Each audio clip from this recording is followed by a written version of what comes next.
lebih tua dari umur Indonesia sekarang. Wah, termind blowing gue gila.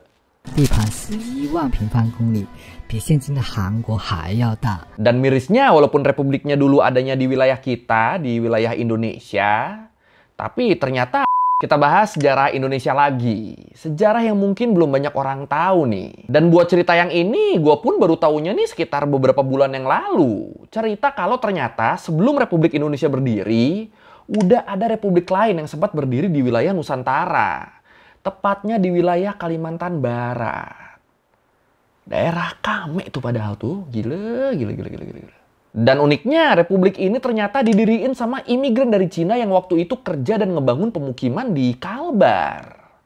Ada yang tahu gue mau bahas apa? Iya, gue mau bahas Republik Lanfang, sebuah perkumpulan masyarakat Tionghoa yang dianggap sebagai republik pertama yang berdiri di wilayah Nusantara. Tapi gimana bisa ya, di wilayah Nusantara malah muncul republik yang diisi sama komunitas Tionghoa? Dan kenapa ya republik ini akhirnya nggak bisa bertahan sampai sekarang? Ya udah kalau gitu, ayo langsung aja kita bahas Republik Lanfang, republik pertama di Nusantara yang malah dibangun sama komunitas Tionghoa. Di Learning by Googling. Oke, sebelum kita bahas Republik Lanfangnya, enaknya kita bahas dulu nih. Gimana ceritanya? Kok di Kalimantan Barat bisa ada komunitas Tionghoa yang gede banget? Yang berujung ke berdirinya sebuah republik. Ini buat yang orang Ponti, orang Singkawang, ini harusnya udah pada tahu nih. Ya enggak? Iya, jadi bisa dibilang wilayah Kalimantan Barat tuh udah dari lama jadi tujuan para pelancong dari negeri lain. Kalau menurut jurnal yang berjudul Republik Lanfang, Kongsi di Kalimantan Barat yang ditulis sama Sugiri Kusteja disebut, di sekitar abad ke-16, selain dihuni sama masyarakat Dayak yang merupakan warga asli, wilayah Kalimantan Barat juga dihuni sama banyak komunitas masyarakat lain. Misalnya kayak masyarakat dari Semenanjung Malaka Johor yang ngejalin relasi sama kerajaan Sambas. Sama ada juga masyarakat Jawa, kayak misalnya orang-orang Demak yang kemudian ngebangun Kesultanan Landak. Sama ada juga keturunan Majapahit yang ngelahirin Kesultanan Sukadana. Yang dua-duanya ini ada di wilayah pesisir Kalimantan Barat. Terus selain masyarakat-masyarakat ini, muncul juga komunitas masyarakat asing. Kayak misalnya komunitas Eropa, khususnya Belanda, yang berdagang di sana dan berakhir dengan memonopoli perdagangan di Kalimantan Barat. Sama pastinya komunitas masyarakat Tionghoa yang berasal dari Cina Selatan. Dan kalau kita ngomongin komunitas dari Cina di Kalimantan Barat, para ahli juga menduga kalau mereka tuh kemungkinan udah datang ke wilayah Kalimantan Barat sejak abad ke-9 Masehi. Tapi jumlahnya waktu itu masih dikit tuh. Terus di sekitar abad ke-14 juga mulai muncul tuh pos-pos dagang Cina di Kalimantan Barat. Tapi ya walaupun udah ada di sana sejak lama, bisa dibilang komunitas Tionghoa di Kalimantan Barat baru mulai gedenya tuh ya di abad ke-16 tadi. That being said, in Indonesia, Kalimantan can also, and indeed often does, refer to the whole island of Borneo, which, fun fact, is the world's third largest island. Oke, sekarang kita masuk ke Republik Lanfangnya. Gimana ceritanya nih sampai mereka bisa bikin republik gini? Dan bisa dibilang semuanya tuh bermula di sekitar abad ke-18. Di masa-masa di mana wilayah Kalimantan Barat tuh mulai dikenal sebagai tambang emas yang menjanjikan. Iya, jadi di abad-abad segitu wilayah Kalimantan Barat tuh lagi ngalamin demam emas. Orang-orang dari berbagai daerah, mulai dari masyarakat Dayak yang jadi penghuni asli sampai masyarakat dari luar negeri, semuanya tuh berdatangan buat nambang emas di sana. Termasuk di sini ya para imigran dari Cina ini. Kalau menurut Tirto, masyarakat Cina yang datang ini, mereka tuh awalnya merupakan pekerja tambang yang dipekerjakan sama kerajaan-kerajaan lokal di Kalimantan Barat. Kayak kerajaan Mempawah sama kerajaan Sambas. Ya, dari zaman dulu ternyata pekerja Cina udah kerja di mana-mana ya. Kenapa kerajaannya nggak pakai pekerja lokal aja?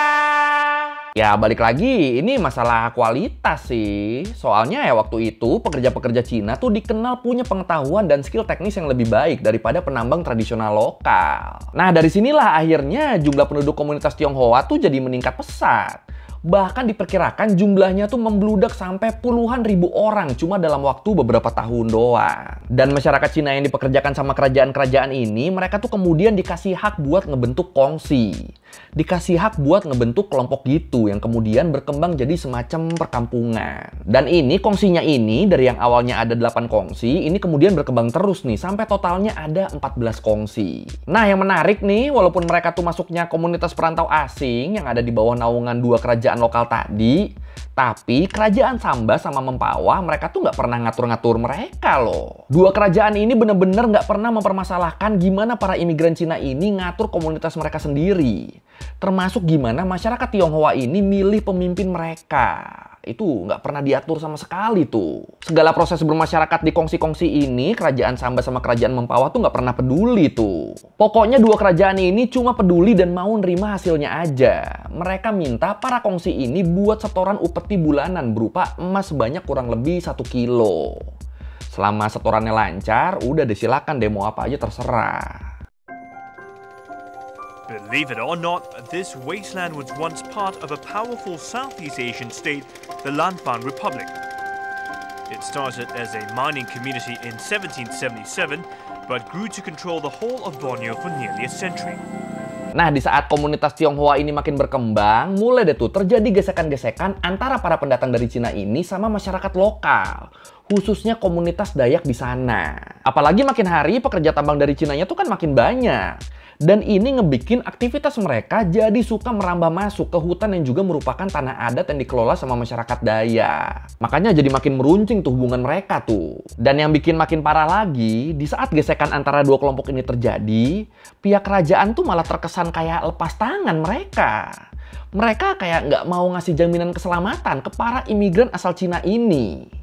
Padahal kan yang ngebawa mereka ke sana kan kerajaan-kerajaan ini kan. Makanya akhirnya mau nggak mau, kongsi-kongsi imigran Cina ini jadi harus berjuang sendiri buat ngelindungin warganya.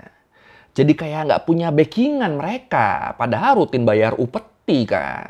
Nah, singkat cerita, karena ngerasa nggak dilindungin, masyarakat Tionghoa ini jadi pada protes nih ke para penguasa lokal. Mereka ngerasa kalau gini caranya, berarti nggak seharusnya nih mereka ngebayar upeti yang sangat tinggi ke para penguasa lokal. Apalagi ternyata mereka nggak dikasih jaminan keselamatan apapun kan. Ini ada gesekan sama warga lokal aja malah didiemin. Lah terus ngapain kita bayar upeti? Mereka mikirnya gitu tuh. Makanya mulai membangkang di sini para imigran ini. Dan akhirnya pembangkangan ini berujung ke pecahnya perang antara imigran asal Cina dan masyarakat lokal. Yang ngebikin banyak korban berjatuhan, termasuk beberapa pejabat kerajaan dari suku Dayak. Nah, ngerasa perbuatan masyarakat Tionghoa ini udah sangat berlebihan karena sampai ngebunuh pejabat kerajaan, akhirnya Sultan Sambas waktu itu mutusin buat merangin aksi pemberontakan ini secara menyeluruh. Selama kurang lebih 8 hari, beberapa pertempuran pecah tuh, dan kelompok Tionghoa bisa dipukul mundur. Bahkan akhirnya mereka sampai nyerah.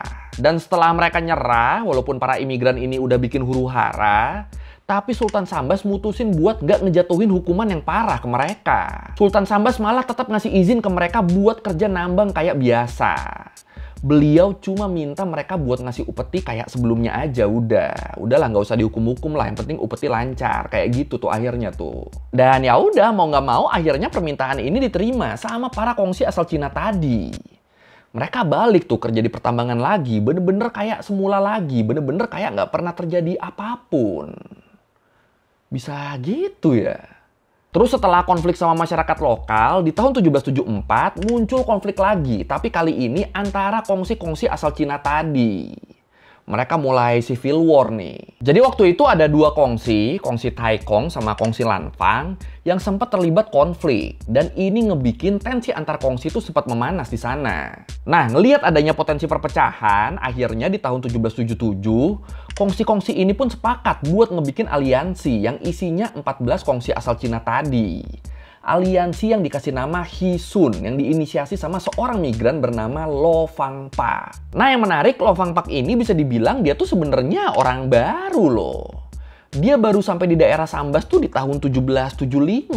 Lu ingat kan tadi kan konflik antar kongsinya tuh dimulainya tuh di tahun 1774. Dia baru nyampe 1775. Ini kan berarti kan pas dia nyampe itu konflik antar kongsinya kan udah ada kan. Jadi ini berarti bukan orang lama yang ada di sana terus dia turun gunung buat nyelesain konflik ya. Bukan tokoh senior yang pengen nyatuin semuanya lagi. Enggak. Ini bener-bener orang baru datang terus dia punya inisiatif. Hebat juga nih. Dan walaupun dia orang baru, tapi Lo Fang Pak ini dia tuh punya hubungan yang baik sama dinasti Qing di Cina. Dan dengan backgroundnya inilah makanya dia tuh jadi punya keinginan buat nyiptain persaudaraan yang solid antara para perantau Cina yang ada di Kalimantan. Dan akhirnya usahanya ini berhasil terwujud 2 tahun kemudian. Berhasil tuh dia tuh bikin aliansi. Dan aliansi Hisun inilah yang jadi cikal bakalnya Republik Lanfang. Oh iya, Lo Fang Pak sendiri dia tuh merupakan pemimpin kongsi Lanfang waktu itu ya. Dan nama Republik Lanfang itu juga diambil dari nama kongsi yang dia pimpin. Kongsi Lanfang yang artinya bunga anggrek. 罗芳博士少有读过书，又学过武的，很快就团结华人的各个同乡会，先后兼并14家公司，地盘11万平方公里，比现今的韩国还要大，管辖人口多达400万。 Terus di tahun 1778, ngelihat Kesultanan Pontianak yang baru lahir, Lo Fang Pak di sini yang emang terkenal jago dalam negosiasi, dia langsung mutusin buat ngejalin kerjasama. Kenapa pengen kerjasama? Alasannya biar kalau sewaktu-waktu para imigran Cina ini ada masalah lagi sama kerajaan Samba sama Mempawah, mereka tuh tetap punya backingan di belakangnya, tetap ada pihak yang mau ngelindungin mereka. Apalagi waktu itu Kesultanan Pontianak tuh kan dapat dukungan penuh dari pihak Belanda kan, makanya akhirnya Kesultanan ini jadi dianggap punya keunggulan dibanding kerajaan-kerajaan lainnya. Dan bener aja, di tahun 1789, Kesultanan Pontianak yang dibantu Belanda, mereka berhasil nyerang dan ngambil alih wilayah kerajaan Mempawah. Dan di penyerangan ini, pihak aliansi Hisun yang dipimpin sama Lo Fang Pak, mereka juga ada di kubu Kesultanan Pontianak. Memihak pihak yang tepat nih ya berarti ya jatuhnya ya. Dan akhirnya dari situ, Lo Fang Pak sama beberapa anggota aliansi Hisun yang dianggap berjasa, mereka akhirnya dihadiahi semacam hak otonomi gitu di tahun 1793. Mereka jadi dikasih hak yang lebih luas buat ngelola wilayah yang selama ini ditempatin sama kongsi-kongsi asal Cina tadi. Dan dari sinilah akhirnya resmi berdiri Republik Lanfang. Republik yang jadi bagian dari Kesultanan Pontianak. Jadi Republik Lanfang ini tuh kayak semacam negara di dalam negara gitu ya dia ya. Ya soalnya dia kan emang republik, dia punya hak otonomi yang bisa dibilang setara sama kerajaan, setara sama negara. Tapi dia ada di dalam negara lain kan. Terus Republik Lanfang ini mereka juga tuh punya undang-undang sendiri buat ngatur kehidupan masyarakatnya. Mulai dari undang-undang tata negara, hukum, perekonomian, sampai pendidikan. Sama mereka juga punya dewan pemerintahan sendiri, sistem peradilan sendiri, penjara sendiri, bahkan sampai tentaranya sendiri. Ya pokoknya bener-bener negara di dalam negara lah ini jatuhnya. Dan dengan sekian banyak hak yang mereka dapat, kewajiban mereka tuh cuma satu. Mereka cuma diwajibkan buat ngebayar upeti ke Kesultanan Pontianak sama Kerajaan Sambas. Kenapa masih bayar upeti? Soalnya wilayah republik ini sebagian besarnya tuh emang ada di wilayah Kesultanan Pontianak. Dan sebagian kecilnya itu masuk ke wilayah Kerajaan Sambas. Makanya ya masih tetap harus ngasih setoran tuh mereka tuh kedua kerajaan ini. Dan Lo Fang Pak sendiri, si pemimpin aliansi Hisun tadi, dia juga tuh terpilih jadi presiden pertama Republik Lanfang. Lewat proses pemilihan umum. Ya insya Allah ini jurdil lah pemilunya nih. Oh iya, hubungan Lo Fang Pak yang dekat sama kerajaan di Cina juga, ini ngebikin Republik Lanfang jadi dapat pengakuan dari dinasti Qing. Jadi akhirnya ada manfaatnya tuh dia punya hubungan sama dinasti Qing ya. Tapi ya pengakuan ini tetap ada harganya ya. Soalnya Republik Lanfang ini mereka juga rajin ngasih upeti ke dinasti Qing. Dan selama mereka berdiri, Republik Lanfang ini tuh bisa dibilang mereka tuh sukses loh. Soalnya ini kalau kita hitung dari berdirinya aliansi Hisun yang jadi cikal bakal Republik Lanfang, Republik ini tuh berarti udah berdiri selama 107 tahun. Atau kita hitungnya dari waktu mereka bener-bener jadi republik deh. Mereka jadi republik tadi tuh kan di tahun 1793 kan. Terus mereka bubarnya tuh di tahun 1884. Berarti berapa tuh? 1884 dikurang 1793. Ini. 91 berarti. 91 tahun loh umurnya loh. Lebih tua dari umur Indonesia sekarang. Wah. Termind blowing gue gila. Dan selama mereka berdiri, Republik Lanfang ini, negara yang berisi imigran asal Cina di Kalimantan Barat ini, mereka tuh total punya 13 presiden yang semuanya dipilih masyarakat lewat proses pemilihan umum. Ini kayaknya proses bernegaranya nih bener-bener rapi ya mereka ya. Tapi ini gila juga sih, kita aja kan presiden kita tuh baru, ya kalau sama Prabowo berarti beliau ke-8 kan. Ini udah sampai 13 presiden loh mereka loh. Wah, gila. And in 1777, Lo proclaimed the Lanfang Republic and was himself elected as the republic's first president by popular vote. With its capital at Mandor, the Lanfang Republic continued to maintain a relationship akin to a tributary state with Qing Dynasty China. Nah, kalau menurut GS Media, tanda-tanda kemunduran Republik Lanfang tuh mulai kelihatan di tahun 1880. Ya, waktu itu Belanda tuh kan makin memperkuat pengaruhnya di wilayah Borneo kan, termasuk di Kalimantan Barat. Dan di saat bersamaan, kerajaan-kerajaan lokal yang tadinya jadi backingannya Republik Lanfang, mereka juga tuh udah pada tumbang. Nah, kondisi ini akhirnya ngebikin pemerintah Republik Lanfang diteken buat nandatanganin kesepakatan yang isinya Republik Lanfang bakal tunduk di bawah kendali Belanda. Dan jelas mereka nentang lah di sini. Mereka nggak mau tanda tangan nih. Mereka nggak mau kalau harus tunduk di bawah pemerintah kolonial. Dan akhirnya para anggota kongsi yang nolak kesepakatan ini, mereka pun ngehimpun kekuatan buat nyerang pihak Belanda. Tapi sayangnya keputusan ini ternyata berakibat fatal nih. Soalnya akhirnya malah pasukan Lanfang yang berhasil dikalahin sama pihak Belanda. Termasuk presiden terakhir Republik Lanfang, Liu Axin, yang juga tewas waktu Belanda ngegempur balik mereka. Dan dari situ akhirnya Republik Lanfang resmi bubar di tahun 1884. Nah, setelah republiknya bubar, masyarakat Lanfang yang selamat, mereka akhirnya pada ngungsi ke berbagai tempat. Kayak ke Sumatera sama Singapura. Ya, jadi masyarakat Singapura sekarang, mereka tuh sebagian ya keturunan dari orang-orang Republik Lanfang ini. Dan salah satunya adalah Lee Kuan Yew, bapak pendiri Singapura. Ini ngeri juga ya keturunannya ya. Lee Kuan Yew loh. Gila. It was the Dutch colonists who finally destroyed the Republic, and the survivors may have fled to Singapore. The history of this place started in 1887, just 3 years after Lanfang Republic disintegrated. And my own speculation is maybe these people came to Singapore and then this could be one of the resting place of all these descendants of Lanfang Republic. Dan gilanya dengan sejarah mereka yang sebesar ini, sepanjang ini, di zaman sekarang, keberadaan Republik Lanfang tuh malah nggak diketahui banyak orang ya.